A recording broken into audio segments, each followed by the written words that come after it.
যে আসামিদের জামিন বাতিল করে জেল হাজতে রাখা অবস্থায় যেন ধর্ষণ হত্যার বিচারগুলো করা হয়। বর্তমানে এক আসামি আটক থাকলেও বাকি 4 আসামি এখনো জামিনে। আমি প্রথম অবস্থায় আপনি ঠিকই বলেছেন, আমি বিচার চাইনি। একটাই ছিল ভিতরে না, আমার অনেক কষ্ট না ভিতরে। দর্শক শ্রোতা, রামিসার বাবা শেষ পর্যন্ত এটা কি করলেন? দর্শক শ্রোতা, আদালত থেকে রায় পিছিয়ে দেওয়ার কারণে যে ঘটনা ঘটে গেল, এবং আজকের ভিডিও কিন্তু খুবই ইম্পর্টেন্ট ভিডিও, সম্পূর্ণ ভিডিওটা না টেনে দেখতে চেষ্টা করবেন। তো কথা না বেরিয়ে চলুন আমরা মূল আলোচনা চলে যাই। ভিডিও মূল আলোচনা চলে যাওয়ার আগে আপনার কাছে আমার ছোট করে একটু, আপনার প্রত্যেক মুহূর্তের আপডেট পেতে অবশ্যই চ্যানেলটি সাবস্ক্রাইব করে দেবেন এবং পাশে থাকা বেল আইকনটি ক্লিক করে দেবেন, তাহলে প্রত্যেক মুহূর্তের আপডেটগুলো সবার আগে পৌঁছবে আপনার কাছে। তো দর্শক, কথা না বেরিয়ে চলুন আসলে ঘটনাটি আমরা বিস্তারিত দেখে আসি। আমার একটাই ছিল ভিতরে না, আমার অনেক কষ্ট না ভিতরে। খাবার দিছি ভেতরে, ফুল দিয়েছে, শুনতে ভালোই লাগছে, সুন্দর হচ্ছে। এখন আসছি আমার হাজবেন্ডের দেখা করার জন্য, 10টা বাজে আসছি। পছন্দের খাবার আনছি, পোলাও, মাংস, পিঠা। ছেলে কান্না করে বাবারে দেখলে, বাবা ভিতর থেকে কান্না করতেছে। আমি আসছি আমার ছেলের খাবার দেওয়ার জন্য। ছেলে চাইছে ভর্তা, একটু আচার চাইলে আমি ভর্তা আনছি আর আচার আনছি, আর কোনো খাবার চাই নাই।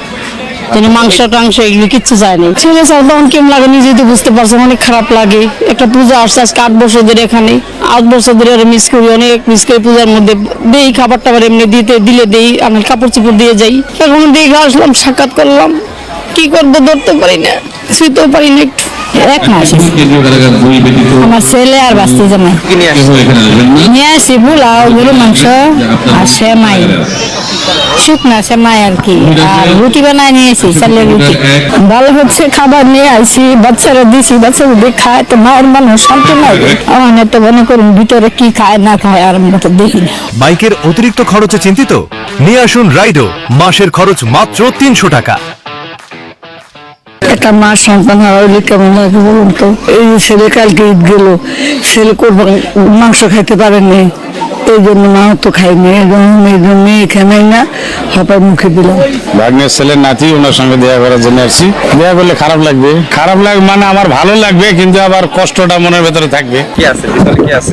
ভাই, বড় ভাই, এই আনছি গরু মাংস, ডিম, আবার আপনার পোলাও, সাদা ভাত। এখন একটু ভালো লাগতেছে দেখা, তো ঈদের পরে জেলের ভিতরে দেখা বুঝে নিত, অনেক খারাপ লাগতেছে বাবার জন্য।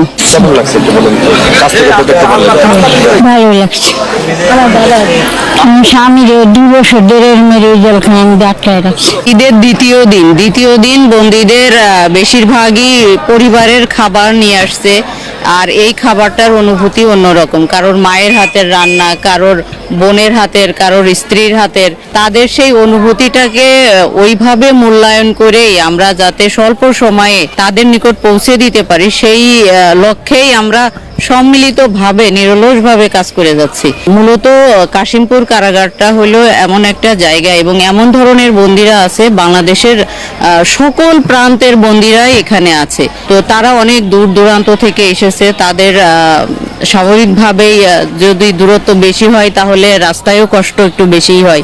ওনারা এসে যাতে একটা ভালো পরিবেশ পায়, একটু স্বস্তি পায়, সেটার জন্য আমরা তাদের জন্য বিশেষ ব্যবস্থা রেখেছি। যেমন আসার সাথে সাথে তাদেরকে ফুল দিয়ে রিসিপশন, তারপরে শরবত, ঠান্ডা পানি, স্যালাইনের পানি এবং বিভিন্ন ধরনের নাস্তা, বিশেষ করে পায়েস, তারপরে বিভিন্ন কালারের মিষ্টি, বাতাসা, মুড়ি, মুড়কি, ভ্যারাইটিস আইটেম রেখেছি, যে যাতে এসেই একটু মুখে তাদের হাসি ফোটে, এবং বাচ্চারাও যাতে বঞ্চিত না হয়। বাচ্চাদের জন্য বিশেষ বেলুনের ব্যবস্থা রেখেছি। দেখবেন যে অনেক বাচ্চার হাতে বেলুন নিয়ে খেলে বেড়াচ্ছে, তো বাচ্চাদেরকেও আমরা এন্টারটেইন করার চেষ্টা করেছি। চেকিং রেখেছি 2টা পর্যায়ে। একটা, যেই দর্শনার্থী নিয়ে আসছে তার পরিবারের লোক, সে কিন্তু আমাদের সামনেই সকল প্যাকেট খুলে একদম স্বচ্ছ পলিথিনে খাবারটা ভরে দিচ্ছে, এবং দেখছেন যে প্রতি টেবিলে কতগুলো করে চামিচ আছে। তারা নিজেরাই আমাদের সামনে ওটা খেয়ে আমাদেরকে দেখাচ্ছে যে এটার ভিতরে কোনো রকম অবৈধ কোনো কিছু থাকলে নিশ্চয় সে খেত না। ওনার চেকিং এর পরে আমরা লিস্ট করছি, লিস্ট করার পরে তারপরে আমাদের টিম সেটা চেক করছে।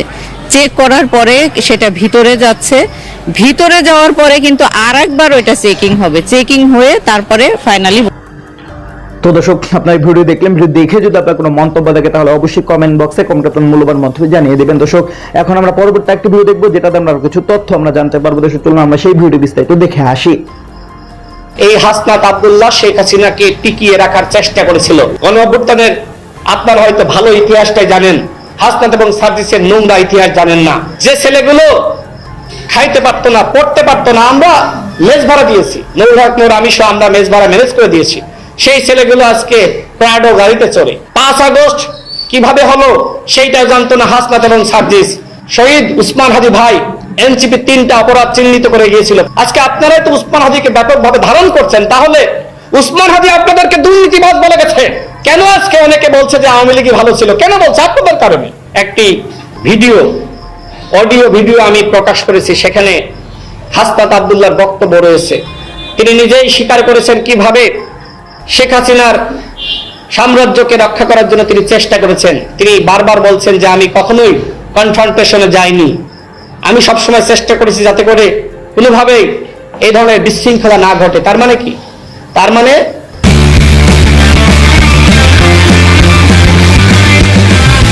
এই হাসনাত আব্দুল্লাহ শেখ হাসিনাকে টিকিয়ে রাখার চেষ্টা করেছিল এবং এনসিপির শীর্ষ নেতৃবৃন্দ সেটি জানে। আসিফ মাহমুদ যে বই লিখেছেন সেই বইয়ে একটু খেয়াল করবেন, সেখানে তিনি পুরোটা লেখেন নাই। আমি পরবর্তীতে আসিফ মাহমুদকে প্রশ্ন করেছি, তোমার বই তো সেই একপাক্ষিক বই হয়ে গেছে, তুমি তো পুরো ইতিহাস লেখো নাই। তিনি বলছেন যে ভাই যতটা পেরেছি লিখেছি। দেখেন, একজন উপদেষ্টা 7 আগস্ট রাত 2টার সময় আমাকে বলেছিল হাসনাত এবং সার্জিস জাতির সাথে বেঈমানি করেছে। আমি চ্যালেঞ্জ করে বলছি, হাসনাত এবং সার্জিস জাতির সাথে বেঈমানি করে নাই, এই প্রমাণ তারা করুক।